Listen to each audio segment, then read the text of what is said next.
Assalamualaikum warahmatullahi wabarakatuh. Kami mahasiswa program studi teknologi produksi tanaman pangan semester 3. Berikut proses pembuatan pupuk kompos dengan metode vermicompost. Yang beranggotakan saya Amanda Resti Fauzia BP 015, saya Marnawati Sofia BP 022, saya Gerhan Guino BP 037. Baiklah, sekian dari perkenalan kelompok kami. Selamat menyaksikan. Akhir-akhir ini telah banyak dikembangkan pembuatan kompos dengan metode vermicomposting. Vermicompost adalah proses pembuatan kompos dari hasil perombakan bahan-bahan organik yang dilakukan oleh cacing tanah yang hasilnya disebut vermicompost. Vermicompost merupakan campuran kotoran cacing tanah dengan sisa media atau pakan untuk budidaya cacing tanah. Oleh karena itu, vermicompost merupakan pupuk organik yang ramah lingkungan dan memiliki keunggulan tersendiri dibandingkan dengan kompos lain yang dikenal selama ini. Kotoran cacing yang dihasilkan dimanfaatkan untuk penyuburan tanah, pembunuh bakteri patogen, dan penahan air tanah. Untuk pembuatan kompos diperlukan tambahan sumber karbon yang dapat diperoleh dari kotoran sapi maupun sisa tumbuh-tumbuhan, yang dalam praktek ini digunakan potongan sayur-sayuran dan juga dijadikan sumber makanan bagi cacing tanah. Bahan-bahan dan alat yang digunakan yaitu 1. Ember peta, 2. Kain penutup, 3. Pisau, 4. talenan.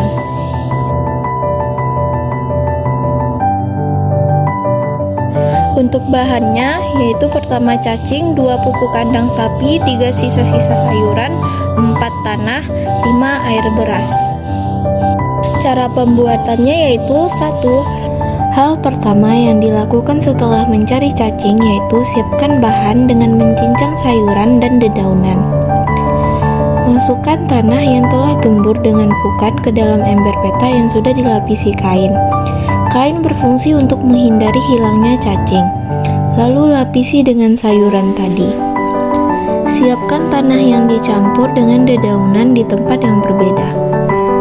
Dan lapisi ke dalam ember yang sudah dimasukkan sayuran, serta sirami dengan mol atau air beras yang dijadikan bioaktivator sebagai bahan pengurai pengganti M4. Air beras memiliki kandungan seperti protein, karbohidrat, lemak, dan zat perangsang. Hancurkan cangkang telur yang mengandung kalsium yang dapat membentuk dinding sel pada tumbuhan, lalu taburkan dengan bahan di dalam ember.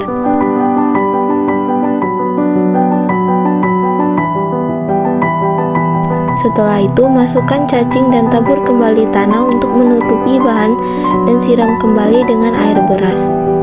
Lalu, biarkan selama kurang lebih 1 minggu. Letakkan bahan di tempat terlindungi dan tidak terkena hujan.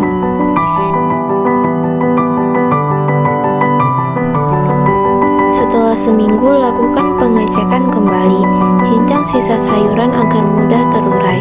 Pemberian sayuran bertujuan untuk memberi cacing sumber makanan agar tidak mati. Setelah itu, masukkan ke dalam ember.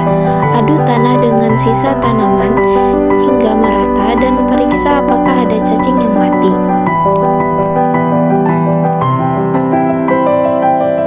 Pengecekan dan pemberian makan pada cacing dilakukan sebanyak 3 kali setiap minggu. Pengecekan dilakukan untuk memberi makan cacing dengan sisa sayuran yang mengandung unsur karbon, nitrogen, kalium, dan fosfor. Setelah beberapa minggu, lakukan pemanenan.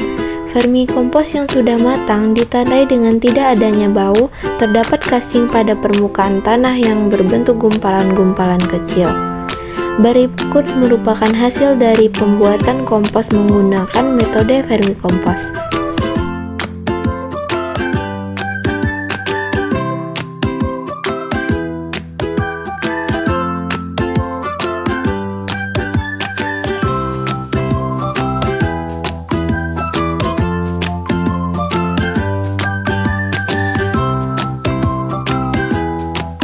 Sekian dari tugas mata kuliah produksi pupuk organik.